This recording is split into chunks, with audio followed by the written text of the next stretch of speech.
ब्रह्मा ने अपनी ही पुत्री सरस्वती से विवाह क्यों किया? इस तरह के भड़काऊ बयान देने से पहले सावधान हो जाए। सरस्वती ब्रह्मा की बेटी नहीं है और न ही ब्रह्मा की पत्नी है। सरस्वती ब्रह्मा की सहचारी या सहयोगी है, अर्थात सहायक। ब्रह्मा ब्रह्मांड के निर्माण का अवतार है और सरस्वती इस ब्रह्मांड के ज्ञान का अवतार है, जो एक ही ब्राह्मण सर्वोच्च चेतना की मर्दाना और स्त्री शक्ति है।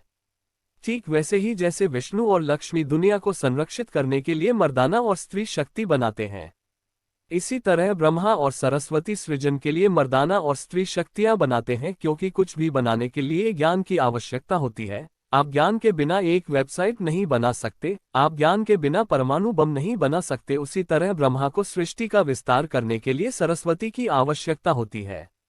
वे हमेशा एक साथ सह अस्तित्व में रहते हैं और उनका अस्तित्व एक दूसरे के बिना असंभव है और वे अविभाज्य हैं, क्योंकि वे एक ही ब्रह्म सर्वोच्च चेतना के विस्तार हैं। सरस्वती को ब्रह्मा की पुत्री कहने वाले सभी लोग वही लोग हैं जिन्होंने मेरे पूछने पर मुंह फेर लिया कि सरस्वती की माता कौन है। वे बस जवाब नहीं दे सकते कि सरस्वती की माँ कौन थी, क्योंकि सरस्वती की माँ नहीं है।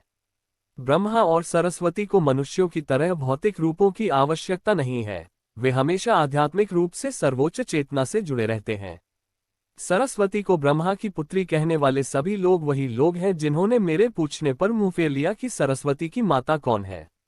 वे बस जवाब नहीं दे सकते कि सरस्वती की माँ कौन थी, क्योंकि सरस्वती की माँ नहीं है।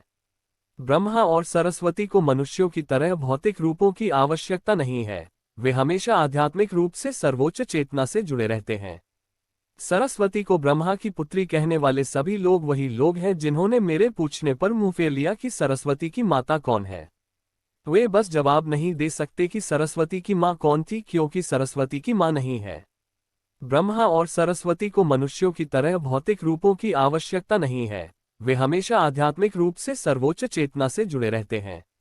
ब्रह्मा सर्वोच्च चेतना स्वयं इस भौतिकवादी दुनिया के निर्माण के दौरान कई देवताओं में विस्तारित हुई और इसकी रचना ब्रह्मा और सरस्वती, संतुलन विष्णु और लक्ष्मी और विनाश शिव और पार्वती के लिए इसकी अपनी बुद्धि है। सभी 6 देवी देवता अपने काम की प्रकृति के कारण डिफॉल्ट रूप से एक साथ जुड़े हुए हैं। ब्रह्मा और सरस्वती ने मिलकर दक्ष, प्रजापति और जिन से 7 ऋषियों का विकास हुआ और जिनसे मानव जाति का विकास हुआ। लेकिन इब्राहिमी धर्म कहते हैं आदम और हव्वा ने सेक्स किया और उनके बच्चों ने सेक्स किया, जिससे पूरी नस्ल विकसित हुई है। यही कारण है कि कई मुस्लिम ईसाई आज भी अपनी चचेरी बहनों से शादी करते हैं। लेकिन हिंदू धर्म में मनुष्य 7 ऋषियों से विकसित हुए थे और प्रत्येक ऋषि को एक निश्चित गोत्र सौंपा गया है। यही कारण है कि आज भी हिंदू चचेरे भाई न होते हुए भी एक ही गोत्र में विवाह नहीं करते हैं। इब्राहिमी धर्म अपनी सीमित सोच के साथ जीवन की आध्यात्मिक प्रक्रिया में गहराई तक नहीं जा सकते।